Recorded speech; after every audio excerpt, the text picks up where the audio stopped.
Hi, we're Josh and Ariel Wamsley, owners of Green Valley Tree LLC, based in North Windham. We're proud to sponsor Connecticut East This Week and to serve the communities of Windham and New London counties with our tree removal and plant healthcare services. Visit our website at greenvalleytreeworks.com for a full list of our services or give us a call on 860-234-4041. We look forward to hearing from you. Starting a business can be tough, and especially if it involves food. We talk to Click, an organisation that is multicultural with multi-service kitchens, connecting farmers, chefs and food lovers by supporting each other. And we take a look at other stories making the headlines from around the region.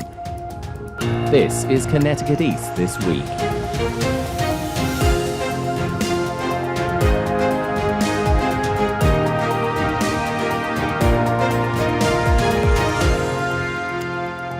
Hello, I'm Brian Scott Smith. Food is all around us, and for some it's more than a passion, it's their business. But having a food business can be tough with long working hours, supply chain issues, financing, and if you have a brick and mortar store, hoping you get enough customers coming back to keep the doors open. But there are organisations out there that can help if you really want to be the next big food thing. I visited Click in Willimantic and spoke with Lee Duffy, Executive Director, to find out more about this unique Eastern Connecticut organisation that's helping food businesses learn how to flourish. Lee, thanks for joining us. Happy to be here. Thank you. We are, so just so that the listeners know, we are out and about, and we are at Click in Windham. So I'm going to ask you, first of all, what is Click? So Click is a very unique nonprofit, and it is based on really understanding and recognizing that we need a very local, sustainable, healthy food network in this Eastern Connecticut region in particular. We have a mission as a nonprofit, and our mission is Grow, Cook, Share. And a lot of that is around also recognizing the historical and institutional injustices that have happened in the food system that we are also trying to address in our mission. So Click itself is a commercially licensed cooperative kitchen. And that is a component, that is our cook component of our mission, where we are a small micro business startup kitchen. And whether you're low income or not, we focus on helping you get in and start your own food business. And the beauty of that is most often you have like an 80% failure rate with food businesses. And you have also bought the farm in the process. So you've lost your house, you have no money left. We help you by getting funding, helping you to get started up in a very low-cost way. So hopefully your business thrives. But if it does not, you have not lost a lot of money in the process. You've been doing this for quite a long time now, haven't you? I mean, this isn't a new organisation, despite the fact that you call it Business Incubator. Just tell us how long you've been doing this as an organisation. Well, actually, we opened our doors in 2015. So it's been about 7 years. And because we're a small micro-business startup, you move on from here. The hope is you're not going to live here, but you're going to grow and move downtown into a space. And, we're an economic development program, if you want to look at it that way. But we've probably helped at this point about 65 new food businesses start up in that 6.5-year period. So the other part of our mission, though, is to teach people how to grow food and connect people to local farms and farmers. We actually started because of farmers. We are surrounded by some 75 farms in this region. And, 10 years ago, 15 years ago, actually, when Click, we were talking as a grassroots organization about what should we do. It was farmers we were focused on. How do we keep our farmers solvent?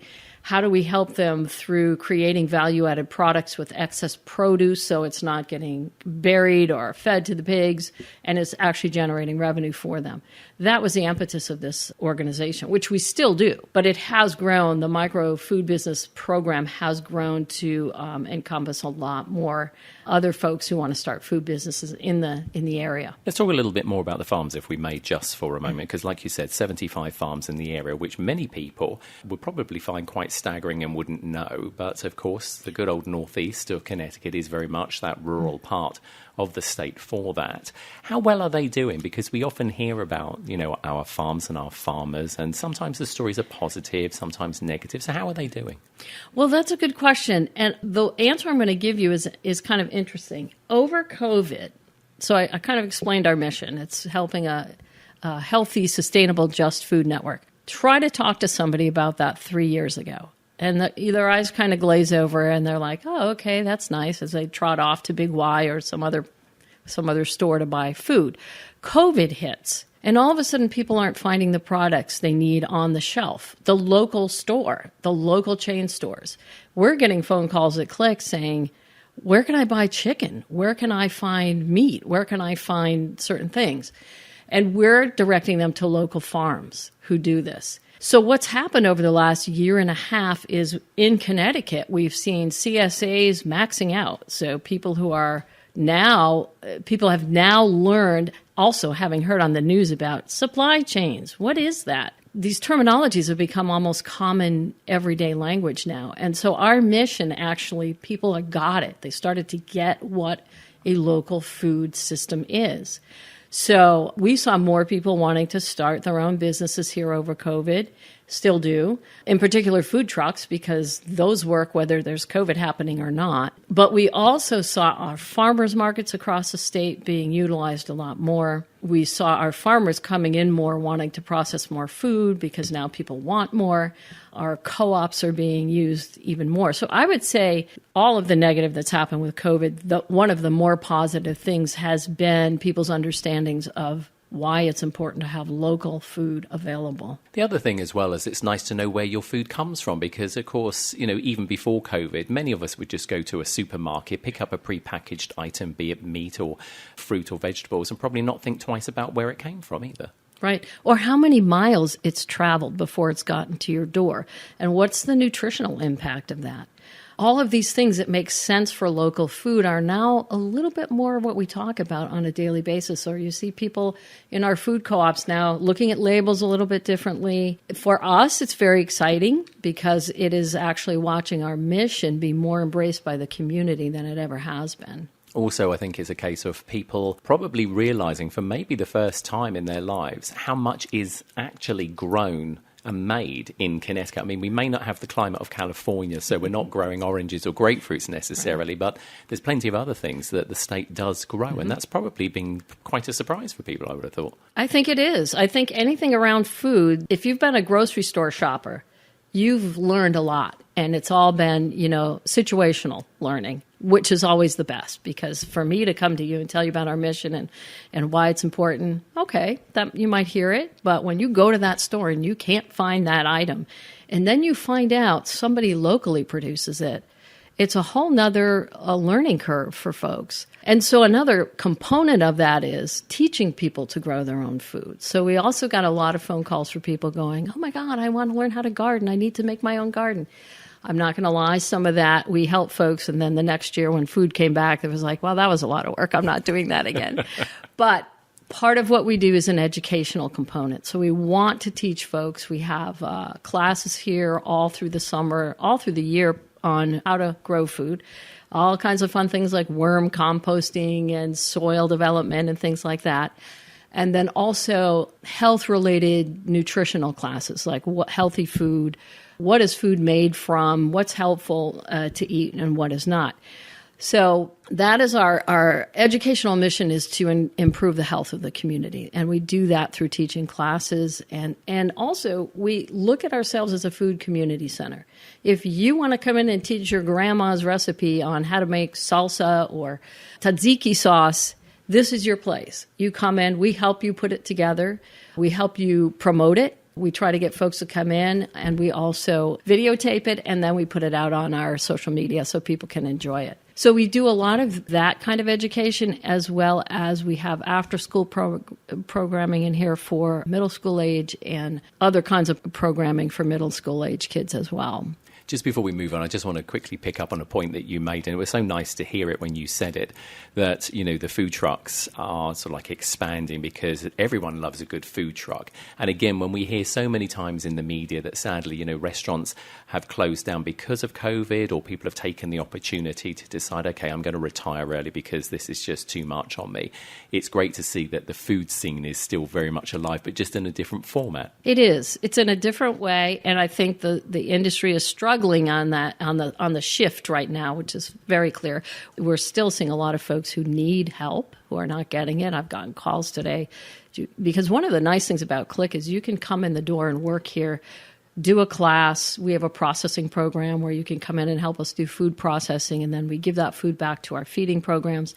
And then one of our 23 member kitchen members says, I need some help. I need somebody. Do you know anybody? And so we kind of move them through over into an actual employment situation.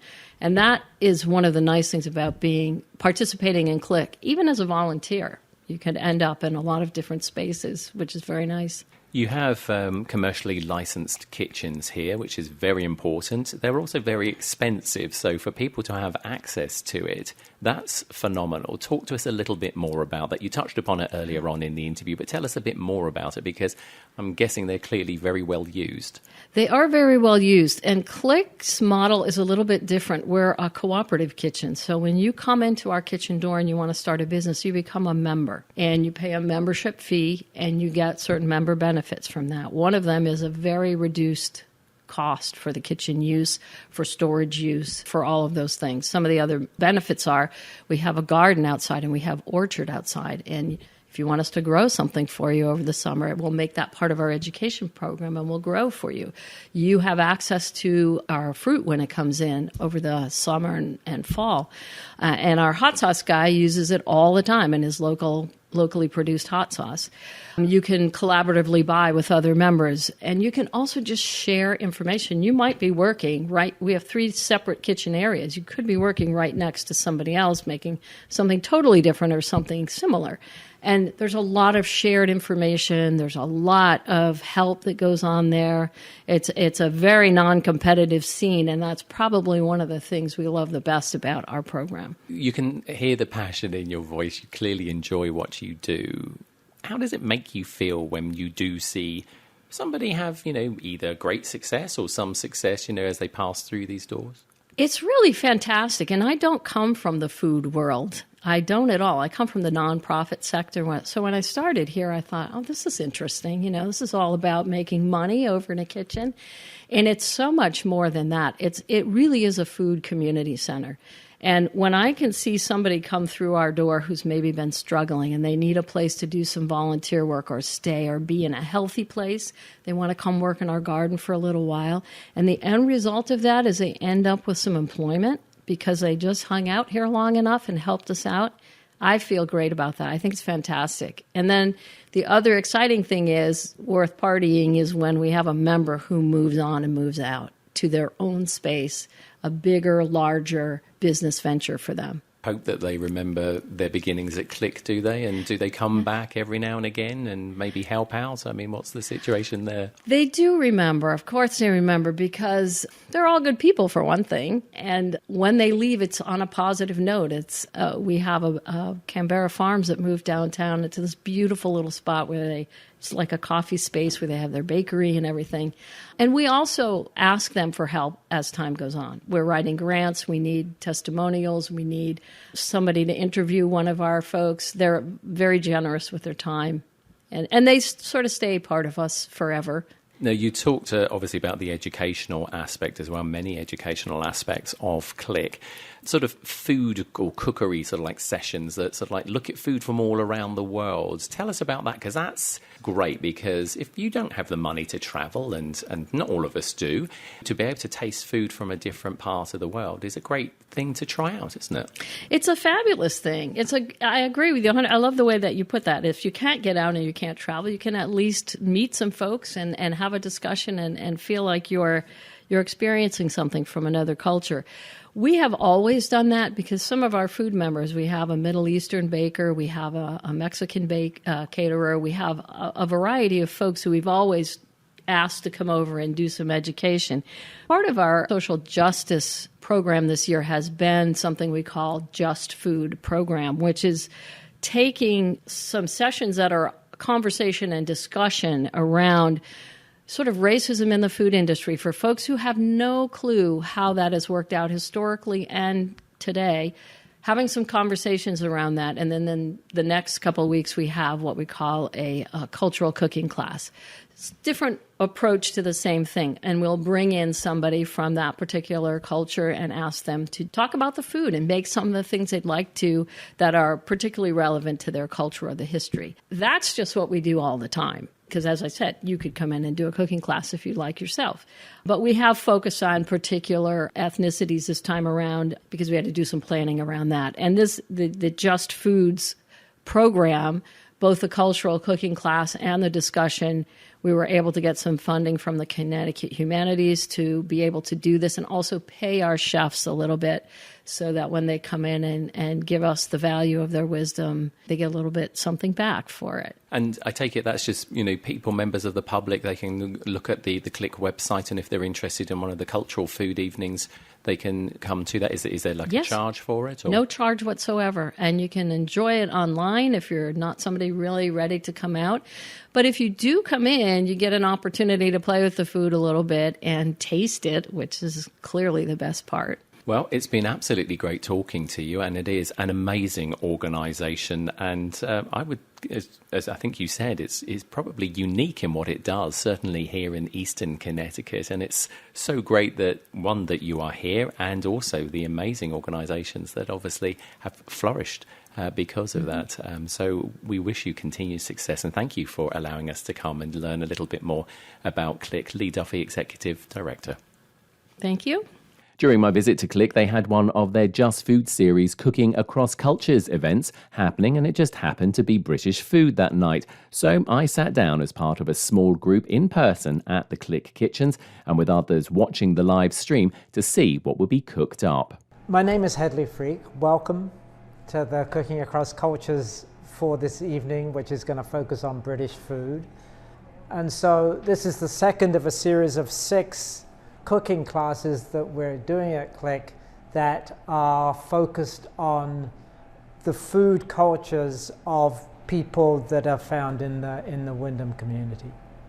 And really the reason why we're having this is because we think we can learn a lot about people, about cultures, about differences, about similarities, about what makes cultures great by exploring their food.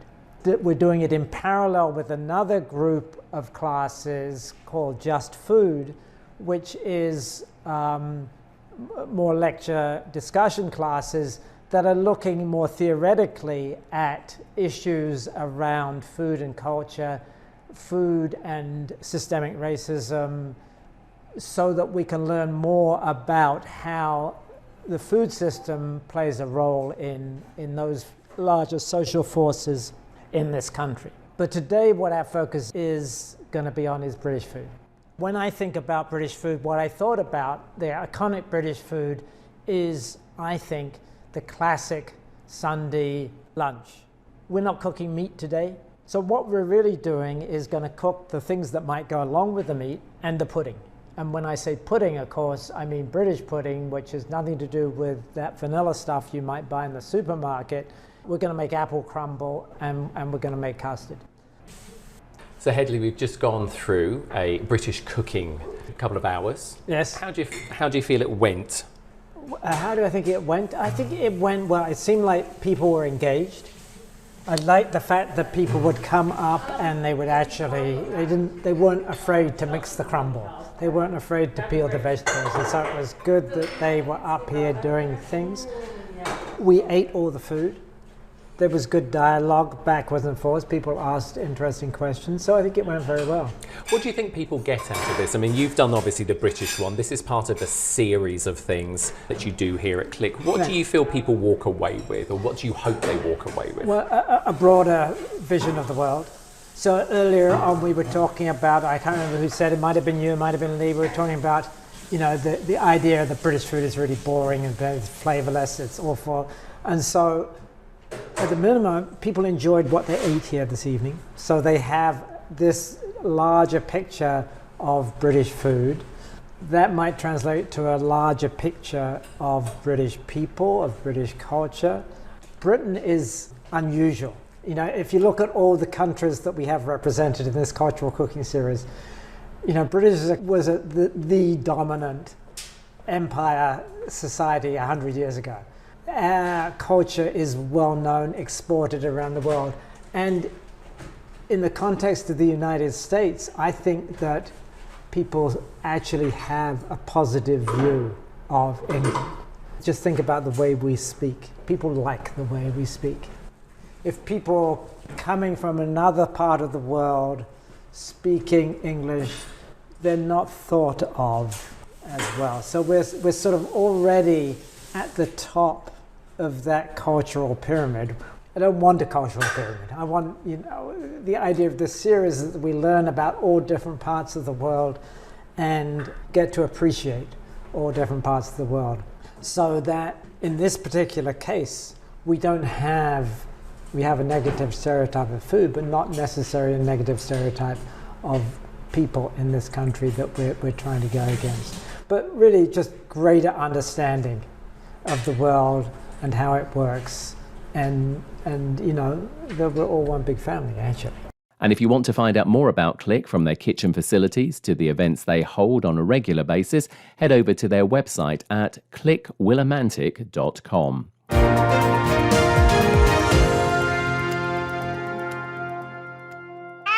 To some, the sound of a baby babbling doesn't mean much, but that's not true. They're testing out vowels and consonants and trying different sounds. And by 12 months, their babbling is beginning to take on meaning, especially if there's no babbling at all.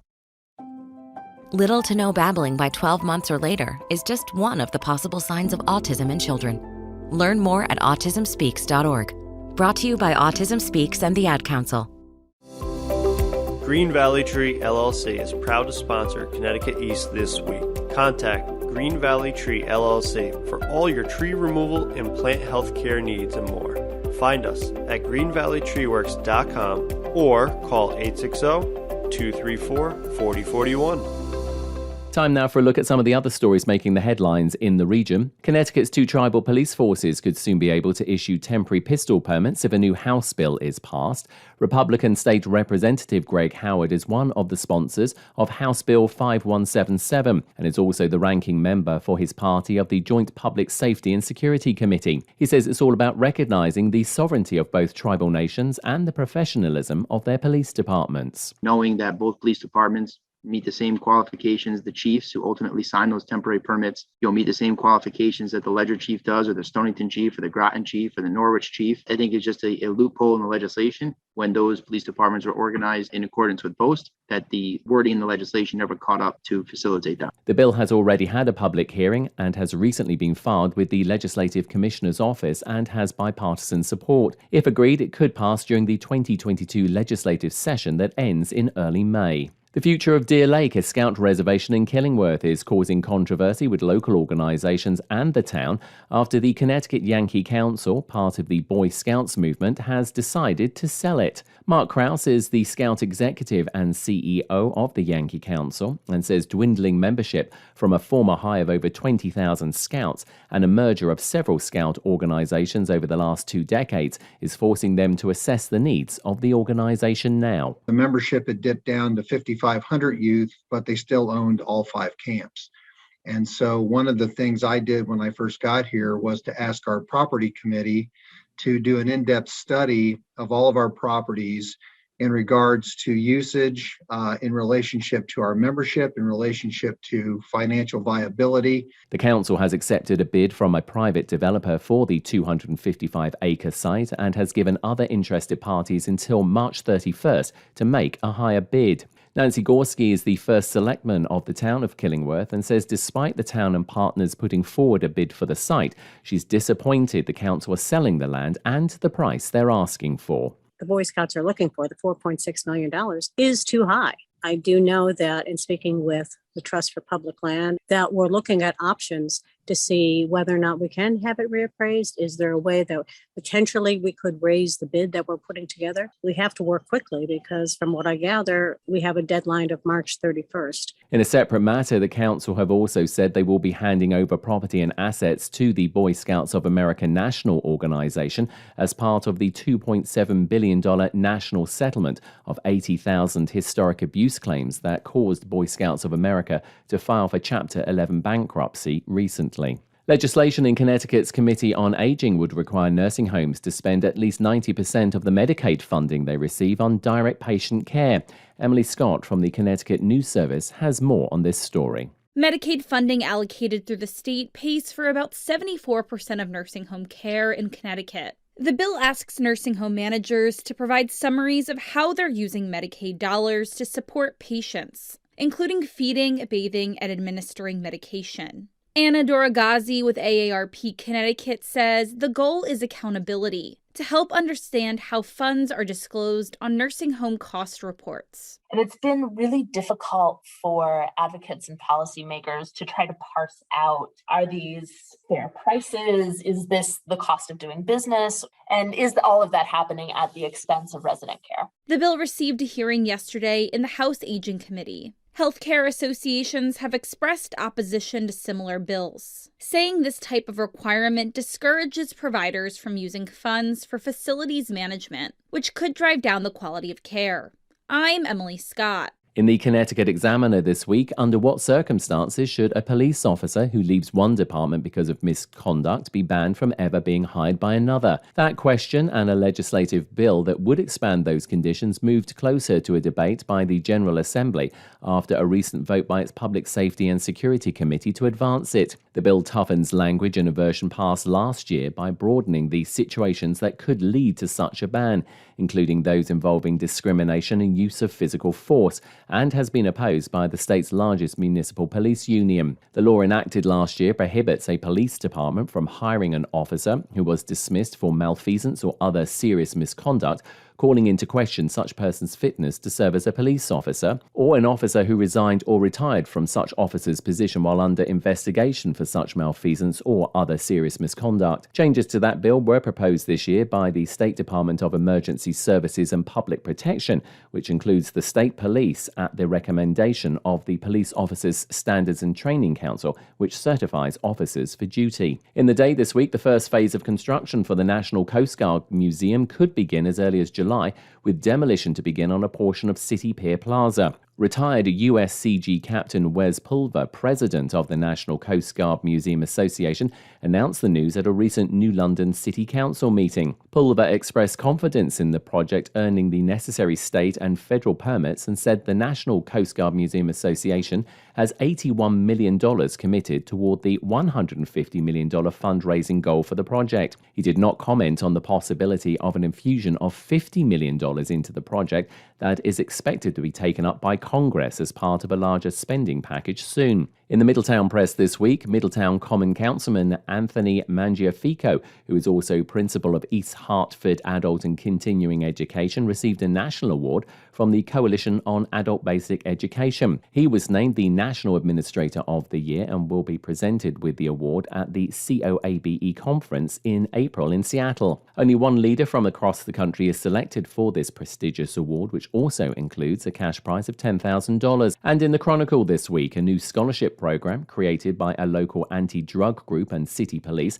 will give local youth an opportunity to develop their leadership skills. It was established by Wyndham Pride, Partnership to Reduce the Influence of Drugs for Everyone, and the Willimantic Police Department. The program is funded by a $100,000 two-year grant through the State Department of Economic and Community Development Office of Arts. Scholarships totaling $2,000 each will be awarded to qualified students pursuing higher education in the 2022 academic year and those currently enrolled in higher education. That's all from us for this edition. Do send us your questions and story ideas to the show via our website at connecticut-east.com or Facebook or Twitter at Connecticut East and on Instagram at Connecticut East this week. And you can listen to the show again on our social platforms on demand and by asking your smart speaker to play Connecticut East This Week podcast. And please like, follow and share on your social media too. I'm Brian Scott Smith. Thank you for listening.